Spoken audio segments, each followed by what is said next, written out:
Halo guys, selamat datang di Rekapin. Rekap kali ini adalah sebuah film berjudul Root of Problem. Silahkan nikmati, awas spoiler, dan jangan lupa untuk berikan dukungan kalian dengan subscribe channel ini. Terima kasih. Film ini dimulai oleh Paul Campbell, agen real estate dari Kanada, yang memiliki kebiasaan aneh untuk menyelesaikan masalah atau sesuatu, yang mana membuat dirinya bisa juga disebut sebagai seorang penipu. Dia tidak pernah memperbaiki atau mengubah properti yang akan dia jual dan hanya menutupinya dengan berbagai objek. Sayangnya bagi Paul, sebagian besar kliennya mengetahui trik tersebut dan pergi menolak untuk berbisnis dengannya. Hal ini tentunya membuat Paul menjadi agen real estate yang payah, dan karena itu dia dan keluarganya terpaksa menjalani kehidupan yang sangat sederhana tanpa kemewahan apapun. Suatu hari saat dia pulang bekerja, dia mengetahui bahwa paman tercintanya telah meninggal dunia. Di satu sisi, Paul sangat terpukul oleh kehilangan tersebut. Namun di sisi lain, dia sangat gembira karena pamannya adalah seorang jutawan tanpa kerabat. Artinya bahwa Paul kemungkinan akan mewarisi semua hartanya.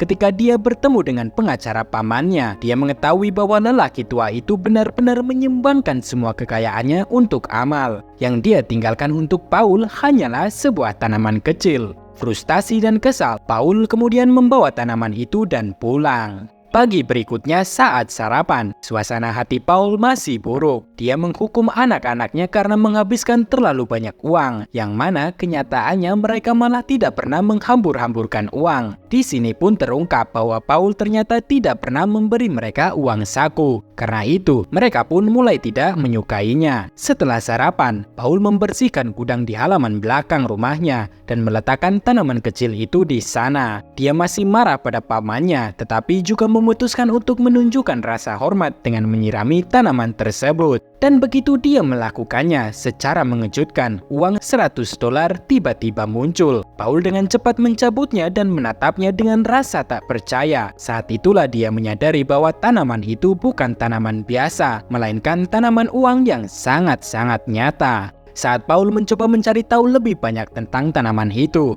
keluarganya tiba-tiba datang. Namun alih-alih menunjukkan kepada mereka temuan barunya, dia mengalihkan pembicaraan dan mengantar mereka pergi. Jelas bahwa dia tidak ingin keluarganya mengetahui tentang tanaman uangnya. Keesokan harinya ketika Paul kembali dari pekerjaannya, dia dengan gugup pergi ke gudang untuk memeriksa apakah tanamannya telah menghasilkan lebih banyak uang, yang mana membuatnya senang ketika dia melihat ribuan dolar tampak tergantung di tanaman itu. Paul pun akhirnya terus memanen uang dari tanaman sambil menyembunyikannya dari keluarganya sendiri. Suatu hari, seorang laki-laki tua bernama Tim tiba di depan pintu, mengaku sebagai sahabat almarhum pamannya. Dia meminta sumbangan kecil untuk organisasinya, dan Paul yang sedang dalam suasana hati yang sangat baik, menulis cek kepadanya sebesar $1.000.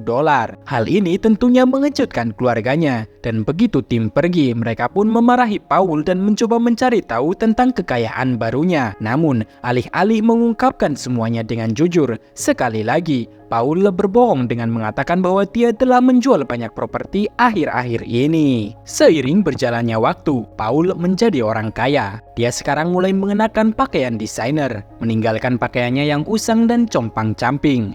Dia juga kerap kali memberikan kedua anaknya $200 sebagai uang sapu. Hal ini kemudian menciptakan lingkungan yang sangat menyenangkan di dalam keluarga Paul untuk pertama kalinya dalam beberapa tahun. Di adegan berikutnya, kita melihat Paul yang benar-benar berubah. Dia tidak lagi peduli dengan kas kecil dan selalu mencari cara untuk membelanjakan lebih banyak uangnya. Dalam satu kesempatan, dia membeli mesin potong rumput yang sangat mahal, meskipun rumahnya tidak memiliki banyak taman. Dalam kesempatan lainnya, saat rekan kerjanya, Jack, mengolok-olok mobil lamanya. Hal ini membuat Paul marah dan akhirnya membuatnya membeli mobil sport.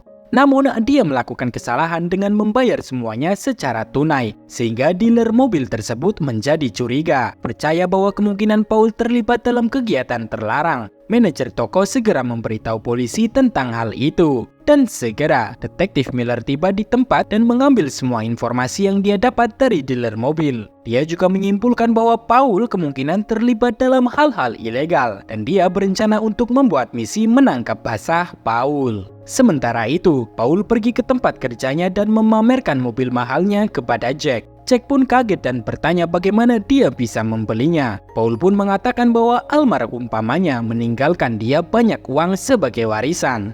Setelah itu, dia pulang dan mengejutkan keluarganya dengan mobil tersebut. Istrinya, Grace, mulai curiga. Dia meminta Paul untuk dengan jujur memberitahu tentang sumber pendapatannya. Tetapi sekali lagi, Paul menolak untuk jujur dan mengabaikannya. Selama beberapa hari berikutnya, Grace terus-menerus menanyakan pertanyaan yang sama, tetapi Paul selalu menemukan cara untuk mengabaikannya. Hal ini menyebabkan pasangan tersebut mengalami pertengkaran kecil. Hingga suatu pagi, tim sekali lagi muncul di luar meminta sumbangan. Namun, Paul yang sedang dalam suasana hati yang buruk menyuruhnya untuk pergi dengan kasar. Setelah itu, dia berangkat ke kantor. Detektif Miller tiba di rumah untuk menginterogasi Grace. Dia bertanya tentang pekerjaan suaminya dan terlepas dari semua pertengkaran akhir-akhir ini, Grace mencoba membela Paul. Dia menyebutkan bahwa dia adalah agen real estate yang jujur dan bekerja keras, yang tidak pernah melakukan sesuatu yang ilegal. Menyadari bahwa dia tidak akan mendapatkan bantuan apapun dari keluarganya, Detektif Miller memutuskan untuk mengambil tindakan sendiri. Dia mulai melakukan penelitian menyeluruh tentang profil Paul dan mengetahui bahwa Paul tidak melakukan satu penjualan pun dalam sebulan terakhir. Hal ini membuatnya semakin yakin bahwa Paul memang terlibat dalam sesuatu yang ilegal. Sementara itu, kehidupan Paul mulai kacau karena omelan terus-menerus dari istrinya.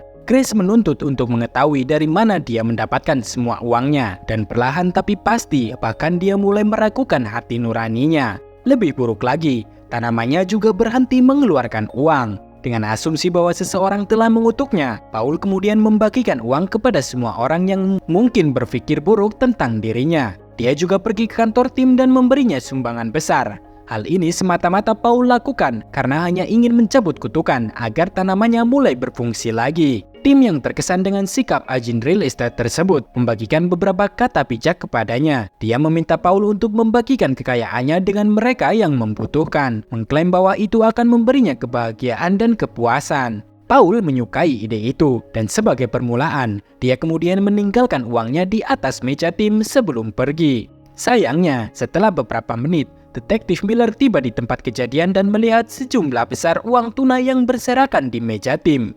Hal ini membuatnya berasumsi bahwa lelaki tua itu adalah rekan Paul dan bahwa keduanya berurusan dengan barang-barang yang terlarang. Malam itu, Paul yang tidak bisa tidur pergi ke gudang dan mencoba segala cara untuk menghidupkan kembali tanaman itu. Pada satu titik, dia bahkan membaca kitab suci, berharap Tuhan akan membantunya. Namun semua usahanya sia-sia. Keesokan paginya, Paul pergi ke kafe dan membeli kopi untuk dibawa pulang. Di jalan keluar, dia bertemu dengan seorang pria tunawisma dan memberinya $100.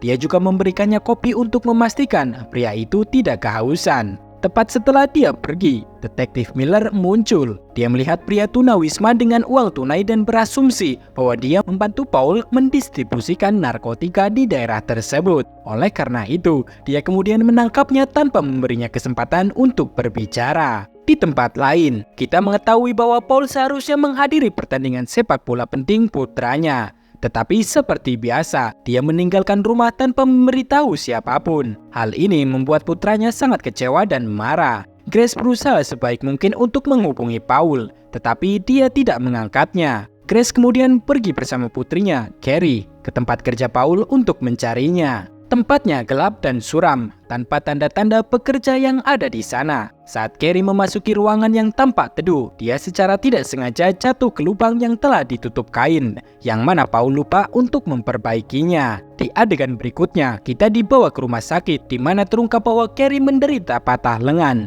Jack sangat marah pada Paul karena selalu bermalas-malasan di tempat kerja dan ceroboh. Dia bahkan hampir meninjunya, tetapi mundur di saat-saat terakhir dan pergi. Belakangan, Paul menyadari kesalahannya dan mulai menangis di depan istrinya.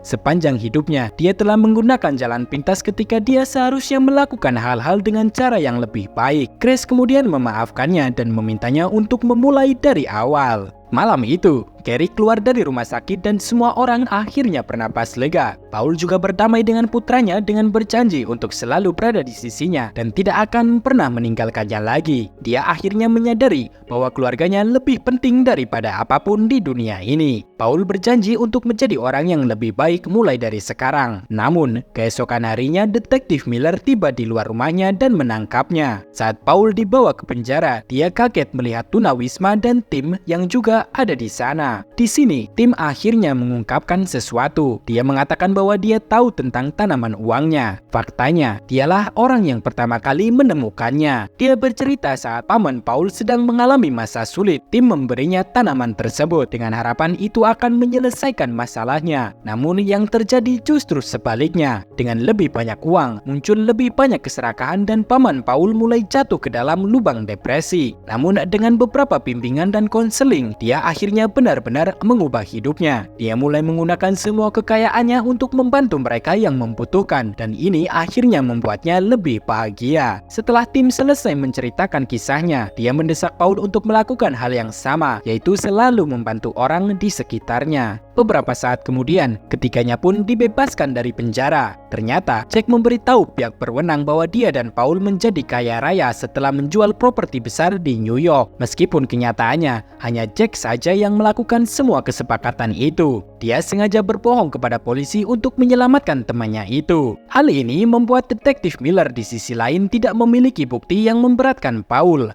Jadi dia pun berhenti menyelidiki Paul untuk selamanya. Keesokan harinya, organisasi Tim mengadakan acara kecil dan seluruh keluarga Paul diundang. Tim sedang mengumpulkan donasi untuk membantu melanjutkan proyeknya untuk membantu anak-anak yatim. Kemudian, Paul diundang ke atas panggung dan dengan semua pengalaman yang dia miliki, dia menyampaikan pidato yang sangat emosional. Dia menyatakan akan menjual mobil sportnya dan menyumbangkan semua dananya untuk organisasi tersebut. Dia juga bersumpah akan selalu membantu anak-anak dengan berbagai cara. Hal ini membuatnya mendapatkan tepuk tangan meriah dari semua hadirin, khususnya keluarganya dan Jack yang sangat terkesan dengan hal itu. Di adegan terakhir, kita melihat Paul dan keluarganya sedang pergi berlibur.